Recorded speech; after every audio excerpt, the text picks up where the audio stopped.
अनाजों में मक्के का एक महत्वपूर्ण स्थान है।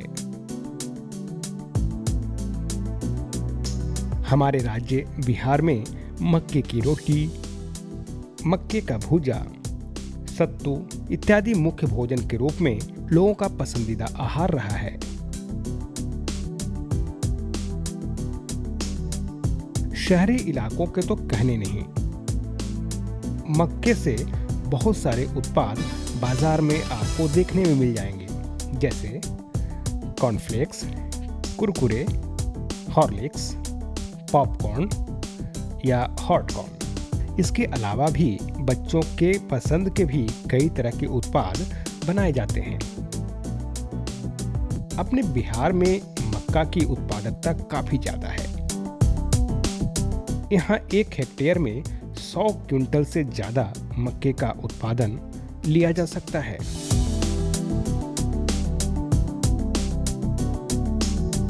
इसकी खेती में आने वाली लागत दूसरे फसल की अपेक्षा बहुत ही कम होती है।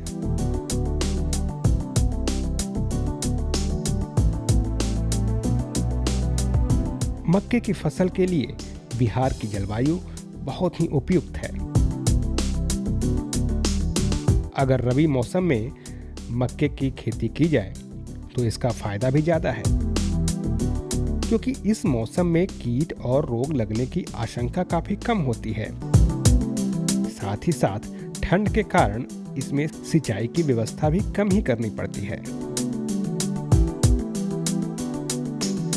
बिहार का कल्चर हो गया है। यहाँ की आबो हवा ऐसी है कि जब भी हम मक्के की बुआई करें तब भी लग सकता है। सिर्फ इसमें उन दिनों को छोड़ देते हैं जिस समय की टेम्परेचर कम रहता है, जैसे कि दिसंबर 15 से जनवरी तक। इन समय को हम छोड़ दें तो हम अपने प्रदेश में मक्का सालों भर लगा सकते हैं और सालों भर काट सकते हैं। बिहार की मक्का एक कल्चर हो गया है। यदि किसान को कोई बड़े काम करना हो जिसमें ज़्यादा पैसे का चाहिए उसे, तो लोग मक्के की खेती का प्लानिंग करते हैं। मक्के जैसा उपज और भी किसी भी क्रॉप में नहीं है। किसान यहाँ पर 100 से ज़्यादा क्विंटल 1 हेक्टेयर में मक्के की खेती कर लेते हैं और इसमें लागत भी और दूसरी फसलों की अपेक्षा कम आता है। सबसे बड़ी खासियत है यहाँ की जलवायु। जलवायु इतनी अच्छी है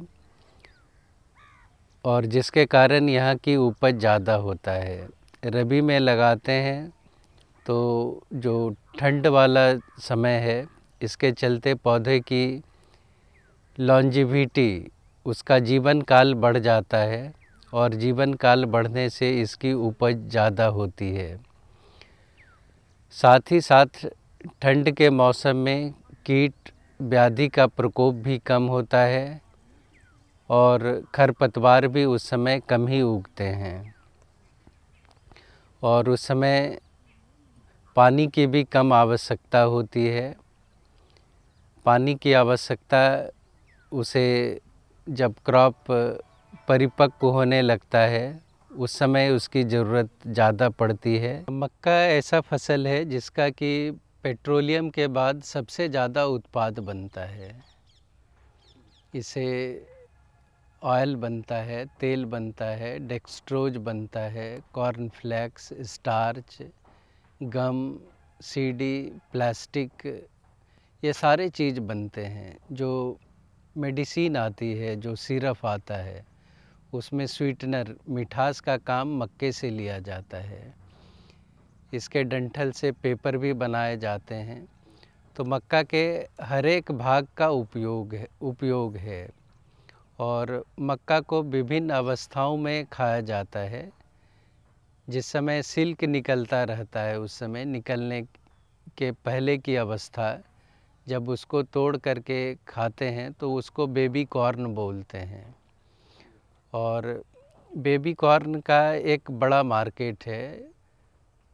और आने वाले समय में ये और भी अधिक बढ़ेगा इसका मार्केट, उससे किसान को ज़्यादा कमाई हो पाएगी। और जब मक्के का इंडस्ट्रियलाइजेशन होगा, अभी ज़्यादातर मक्का चला जाता है इंडस्ट्रीज़ में, पोल्ट्री फार्म में चला जाता है। तो यदि इस तरह की कोई फैक्ट्री हमारे प्रदेश में लग जाए तो किसानों का मक्का और भी अधिक दाम में बिकेगा। अगर मक्के की प्रभेद की बात करें तो इसके लिए जानकारों के अनुसार शक्तिमान 3 और शक्तिमान 4 सबसे उपयुक्त है। इसमें प्रोटीन की मात्रा भी ज्यादा होती है।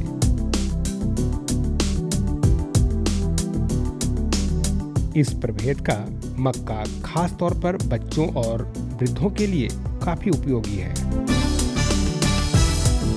इसके अलावे भी कई प्रभेद किसान भाइयों के बीच लोकप्रिय हैं।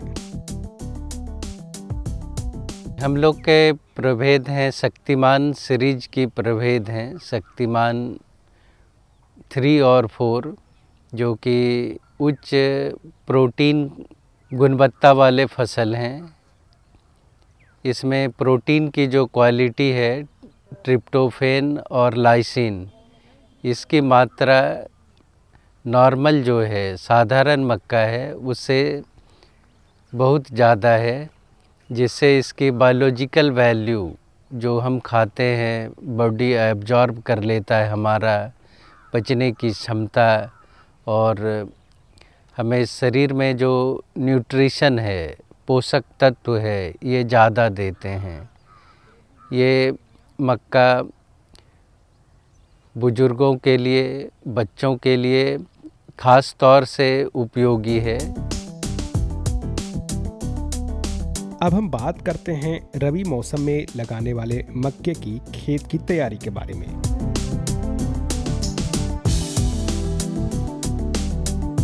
किसान भाइयों, अगर मक्के की जीरो टिलेज विधि से खेती की जाए तो इसके काफी फायदे हैं।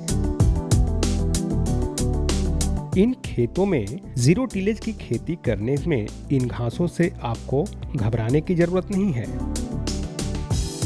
बल्कि हमारे वैज्ञानिक के अनुसार अगर खेतों की जुताई न करें तो ज्यादा बेहतर होगा।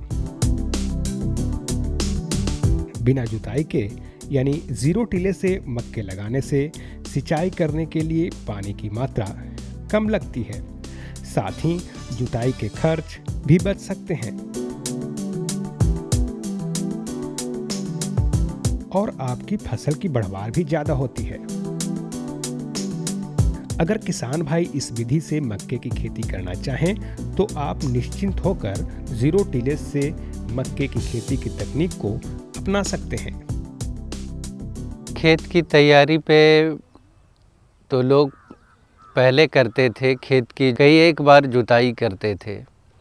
तो बहुत से फार्मर से हमने भेंट किया, मिला, उनसे बात किया, तो मैं पूछा कि आखिर क्यों करते हैं। तो उन्होंने कहा कि हम घास मारने के लिए करते हैं। लेकिन वास्तव में होता क्या है, जब किसान खेत की जुताई कर देते हैं तो जो दूब है, 1 बित्ते का है, यदि कट करके वो 10 टुकड़े हो गए तो 1 से 10 दूब की उत्पत्ति हो जाती है। और दूसरे घास के बीज जो ज़मीन के अंदर दबे हुए थे वो ऊपर आ जाते हैं।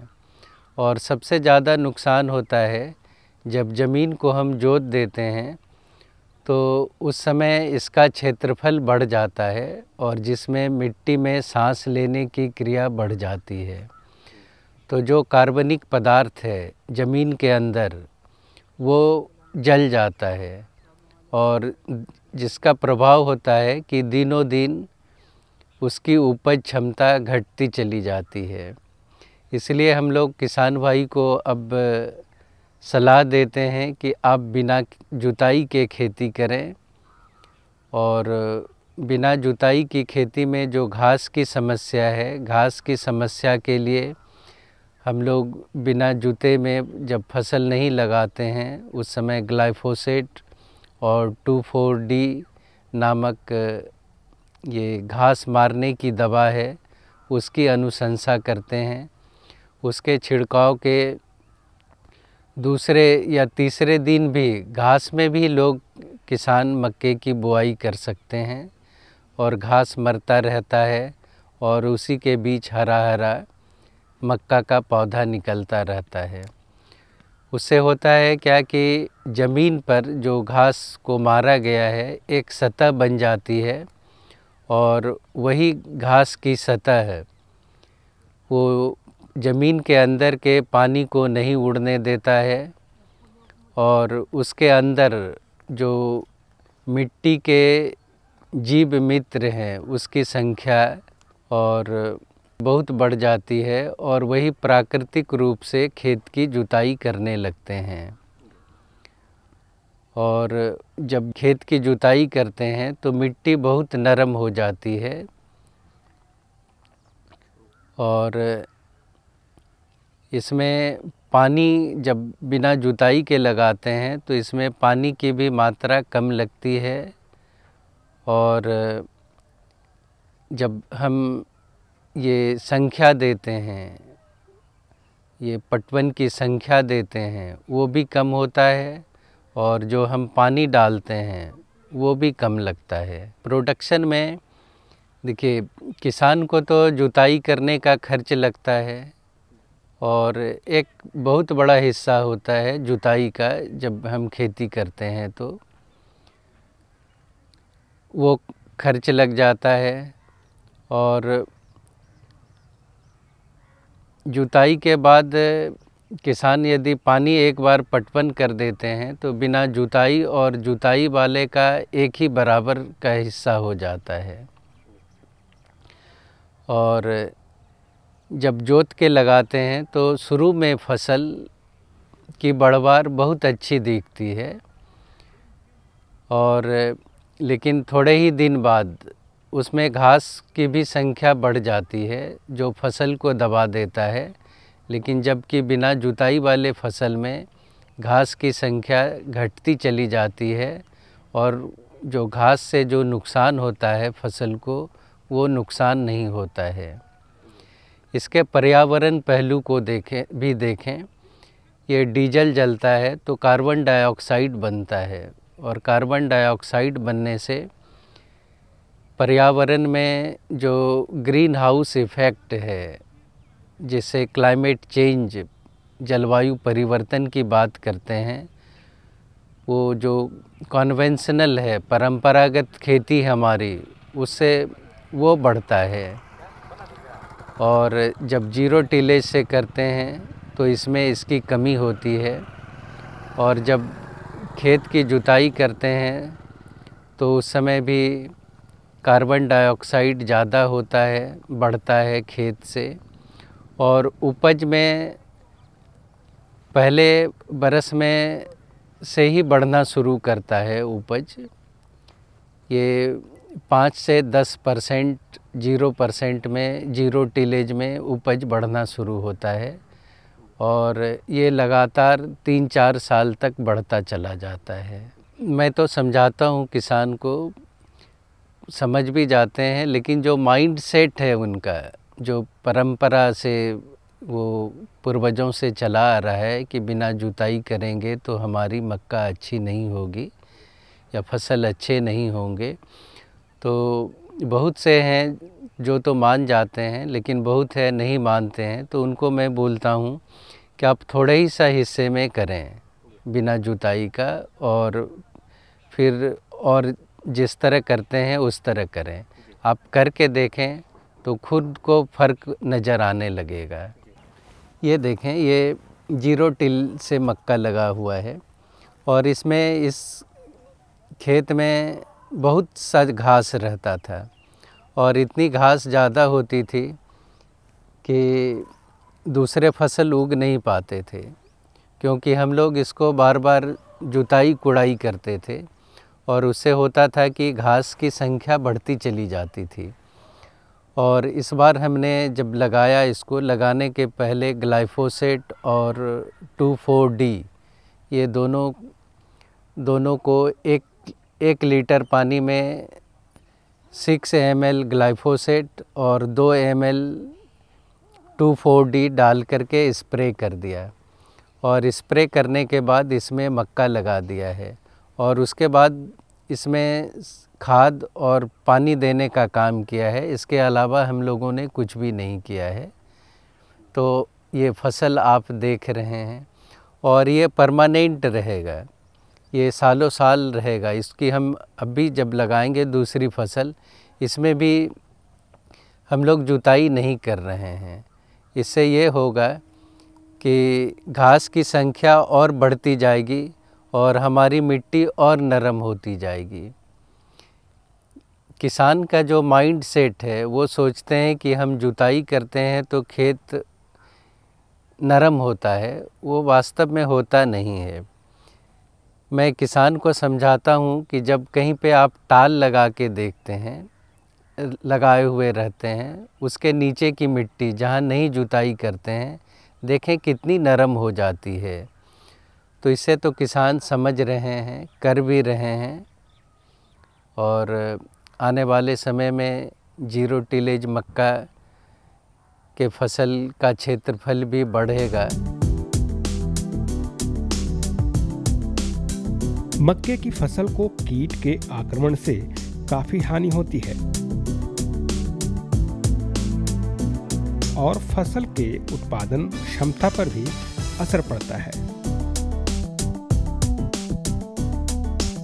इसके अलावा अगर रोग की बात करें तो रबी मौसम में रोगों का प्रभाव बहुत ही कम देखने को मिलता है। फिर भी अगर मक्के में रोग लग जाए तो इसके उपचार के तरीके बता रहे हैं हमारे विशेषज्ञ। मक्के में जब शुरू होता है, छोटा रहता है, तो उस समय कीड़े लगते हैं जिसको मक्के को काट देता है। तो उसके लिए क्लोरोपाइरीफॉस 5 ml दवा 1 लीटर पानी में डाल करके किसान भाई उसको स्प्रे कर देंगे तो कीड़ों का कंट्रोल हो जाएगा। और जब बड़े हो जाते हैं तो उस समय उसको ये धड़ छेदक कीड़े बोलते हैं और उसके कंट्रोल के लिए फ्यूराडॉन जो दानेदार दवा है उसको गड्ढे में डाल देते हैं तो उससे कंट्रोल हो जाता है। और रबी मक्के में रोग उतना बहुत ज़्यादा नहीं लगता है हमारे यहाँ, क्योंकि जितनी वैरायटी आ रही हैं सब रोग के लिए सहने की क्षमता है।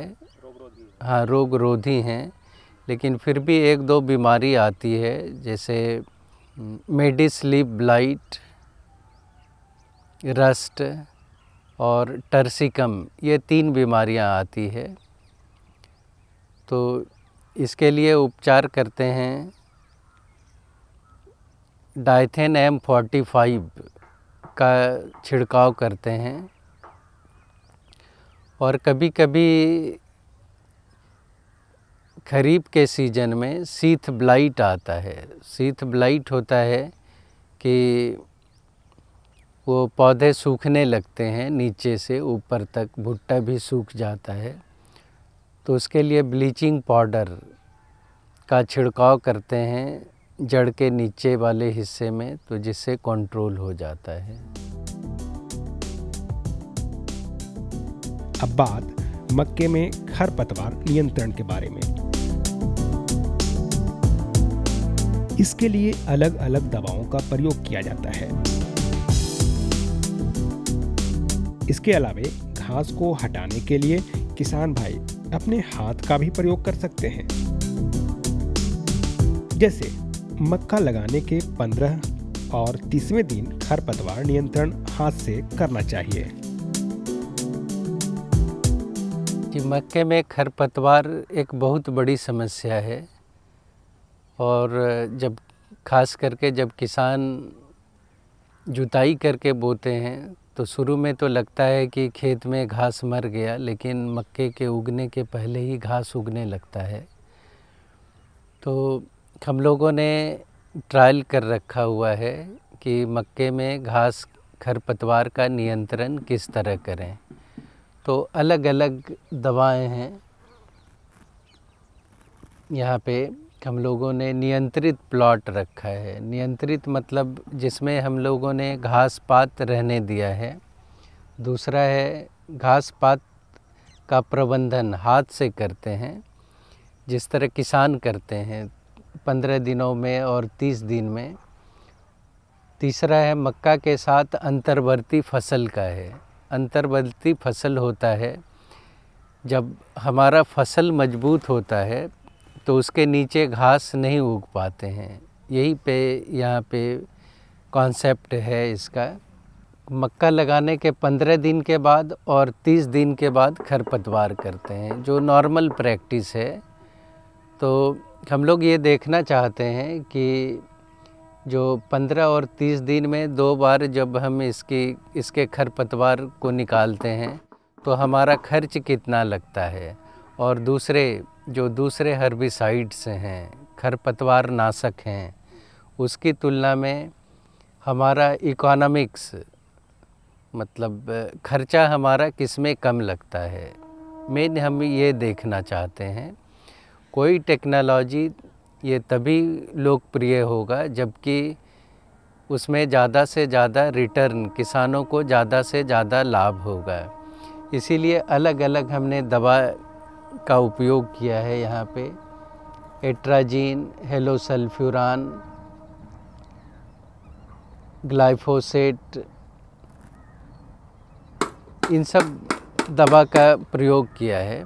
और यहाँ पे देखा जाए कि जब हम लोगों ने एट्राजीन और हेलोसल्फ्यूरान का उपयोग किया है तो घास एकदम बिल्कुल मर गया है, एकदम जो क्लीन टेक्नोलॉजी बोलते हैं, तो उस टाइप से हो गया ये हो गया कि मक्के की हम बुआई कर दें और इन दवा का हम स्प्रे कर दें तो घास सारा मर जाएगा। तो किसान भाइयों, आज के भाग में आपने जाना कि अपने बिहार के लिए मक्के की खेती कैसे किए जाए, किस प्रभेद का चुनाव करें, और साथ ही खेती के लिए जमीन का चुनाव, जीरो टिलेज से मक्के की खेती, कीट रोग से मक्के की बचाव और खरपतवार नियंत्रण के बारे में। हम इस भाग में इतना ही जानकारी देंगे, लेकिन इसके अलावे भी अभी बहुत सारी जानकारियां हैं जो आपको लेना चाहिए, लेकिन अगले भाग में।